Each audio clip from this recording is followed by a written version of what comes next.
blanken die hier wonen.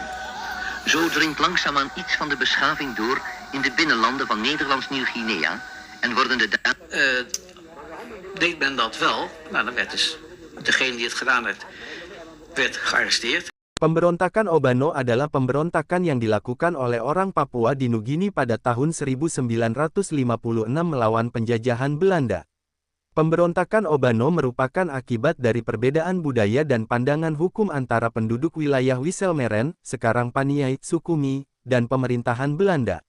Penduduk tersebut baru mengenal pemerintahan Belanda sesaat sebelum Perang Dunia II, ketika pos administrasi Enarotali didirikan sebagai pos pedalaman pertama di Nugini, Belanda.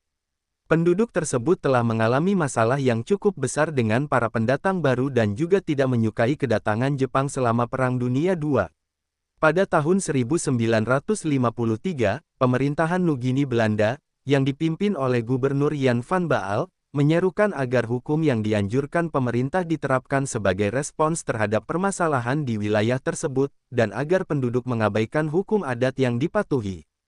Hukum adat ini menetapkan, antara lain, bahwa orang yang dituduh melakukan sihir dan perzinahan harus dibunuh dengan panah.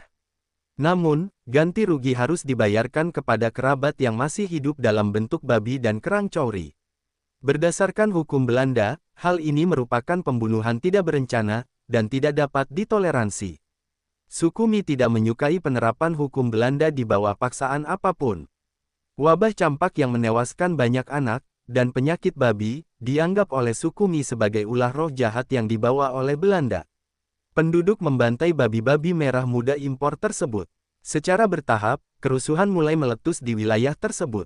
Pada tanggal 4 November tahun 1956, sebuah gedung misi Organisasi Misionaris Amerika CAMA secara resmi dibuka di Lembah Obano Barat Daya Danau Paniai, dan sebuah pesawat misionaris baru juga dibaptis.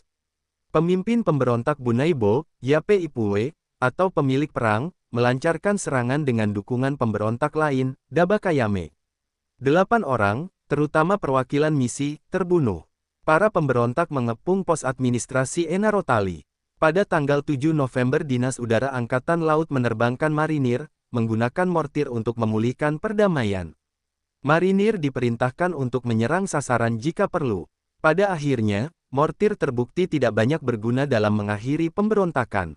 Sebuah pasukan kecil pasukan tambahan dibentuk. Ini terdiri dari penduduk desa-desa di sekitar Danau Tigi yang tidak memiliki banyak simpati terhadap para pemberontak. Sebagian besar korban tewas akibat panah pasukan kecil ini. Pada akhirnya, Belanda berhasil memulihkan kekuasaan di sekitar Wisselmeren dengan memulai perang suku antara berbagai kelompok penduduk, bukan melalui keunggulan militernya sendiri. Saat itu, Indonesia sedang berupaya memasukkan isu Nugini ke dalam agenda Perserikatan Bangsa-Bangsa. Presiden Soekarno tidak mengakui tidak boleh Belanda atas Nugini Belanda dan hanya menggabungkan wilayah tersebut ke dalam dan sangat tidak menyenangkan bagi sekitar 40 orang barat di wilayah Wisselmeren. Obano akan menguntungkan Indonesia dan berusaha mencegah liputan pers. Setelah laporan pertama yang mengkhawatirkan dari ibu kota, Hollandia, Gubernur Van Baal terbang ke Enarotali untuk menilai situasi secara langsung.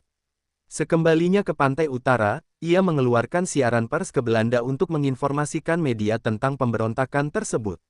Ia menggunakan bahasa seperti, perlawanan ditumpas, beberapa kematian di pihak partai perlawanan, dan bantuan dan dukungan dari sebagian penduduk yang loyal. Ia langsung menerima surat balasan yang sangat marah dari Kementerian Wilayah Seberang Laut. Laporannya tidak diterima dengan baik, dengan ini saya mendapat kehormatan untuk memberi tahu Anda bahwa, ketika melaporkan kerusuhan di Wisselmeren, saya terkejut dengan fakta bahwa publikasi telah dibuat mengenai masalah tersebut dan bahwa pengumuman langsung telah dibuat kepada pers Belanda melalui ANP, tanpa berkonsultasi terlebih dahulu dengan Kementerian Wilayah Seberang Laut mengenai teks pengumuman tersebut. Dalam surat rahasia yang sama, Gubernur dikecam karena menggunakan terminologi yang memberi Indonesia pengaruh untuk agitasi politik, misalnya, akan terpuji jika penumpasan perlawanan tidak dibahas dari partai perlawanan.